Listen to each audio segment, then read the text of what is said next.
Right. Let's go. All right.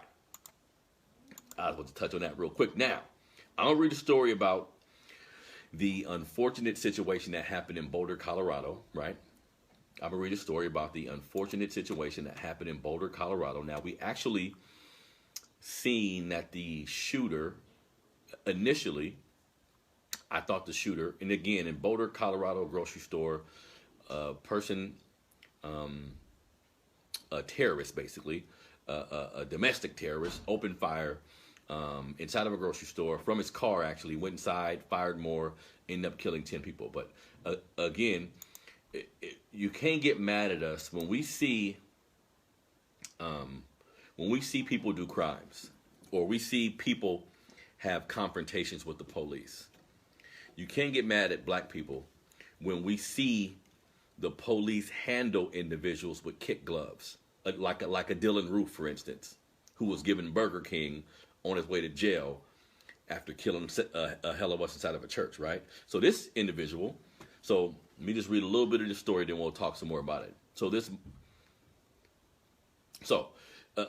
The story I'm going to read is about how Twitter users were comparing the fact that this gentleman who killed all these people in Boulder, Colorado, was escorted to the police car. He was escorted to an ambulance because he was hurt, but they handled him with kid gloves. Like if one of us just killed a cop and 10 people, I doubt that we'll live, right? I doubt that we'll live to actually get a trial and go to jail, right? So this monster in Boulder killed 10 people. Twitter users compare footage of Boulder shooter being escorted to ambulances in handcuffs after mass shootings.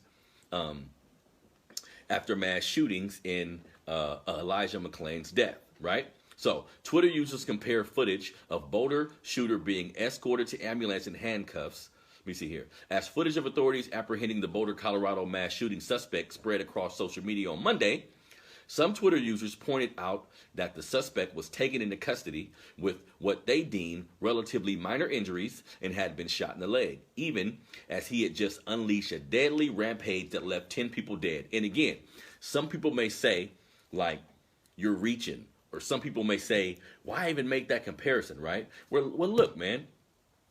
As long as I'm alive and in this country, I'm always going to seek for fairness. Like, this shit needs to be fair. We all should be treated the same way, and that doesn't happen. That has never happened. So I feel it's my job to continue to speak on the inequities of this country so we can end up getting this shit right, right? So one of the things that they pointed out, let me see here. They were talking about Elijah McClain, right, who was a young man who was killed for walking home. His situation happened in August of 2019 when he was stopped by Aurora police officers responding to a 911 call about a suspicious person. The unarmed massage therapist, he was a massage therapist. The unarmed massage therapist was placed in a chokehold by officers and later sedated by responding paramedics before having a heart attack in the ambulance on the way to the hospital. He died several days later. Now, the shooter, who after the initial police call said he was a white man, it came out that he was not a white guy. His name is Aman Al-Alawi Alisa. The 21-year-old shooting suspect is accused of opening fire at King Soopers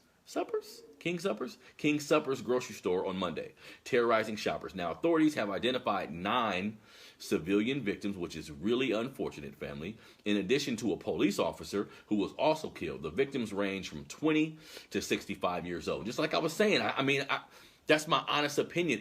Normally when a cop dies, they go ham on it, on whoever the suspect is, especially if it's a non-white person. Now, what everybody is pointing out, because Twitter and social media does a great job of pointing out the inequities in a lot of these stories, and then, bigger media publications take this information and actually use it to create bigger stories, right? So Twitter, social media, these platforms have been God sent for our liberation. It allows us to shed light on things that major news corporations typically don't look at. You know what I mean? So what they're pointing out is, and this is one of the reasons why I want to read this article or talk about this article with you guys, a TV writer named Dylan Park initially identified the suspected shooter as a white male to draw contrast between the two different Americas that we live in. He wrote, a white man walked into a grocery store in Boulder, killed 10 people, and was apprehended by police and walked out of the building completely unharmed. Right down the road, because they're bringing up Elijah McClain because it's happening in the same city. Right down the road, police killed Elijah McClain while he apologized for not doing anything wrong. Two different Americas right now. Hours later, the shooter was identified, and Park retweeted a tweet stating that the call, and this is important, the 911 call was for a white male, which presumably impacted the way he was handled by officers. You're goddamn right. In my opinion, you're goddamn right. If they thought they were going there to apprehend a white man, that's different than him being an Arab or him being somebody black. You know what I mean? And can't nobody tell me nothing different. Look, until we stop getting treated, now we're not speaking in absolutes here. I'm going to continue to say that. Every police encounter that a black person have does not end in them getting shot, right? We need to be clear. Like, are we getting shot by police every day in the streets? Maybe not. But it happens way too much for my comfort. Like a guy told me, he pointed out to me, he's like, why are you always talking about police killings? It's only 2 per year or 3. He's giving me all these stupid ass stats. This shit shouldn't happen at all. Unarmed white men don't get killed. Unarmed white young women, unarmed white teenage boys don't get killed in America without the cop going to jail for a long time. Show me. Prove it to me and I'll stop talking about it. Prove me that white kids are getting killed. 9-year-old white kids, 15-year-old white kids are getting killed. Nothing's happening about it. You know what I mean? Now, I understand underserved communities. Most underserved communities have problems with police, but it's all about how we're handled. It's all about the level of empathy that's shown. You know what I mean? And that's rare when it comes to us.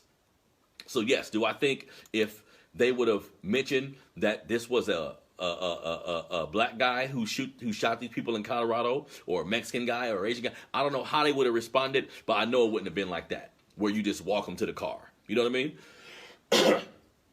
So let's see here. So this shit should always be about fairness, people. So when it comes to us, we never get the benefit of the doubt. When it comes to police encounters, we never get the benefit of the doubt. You know what I mean? And it's our job as black Americans, as melanated Americans, to continue to point this shit out until it stops happening, right? So let's go. And another story I want to talk to you about, which kind of coincides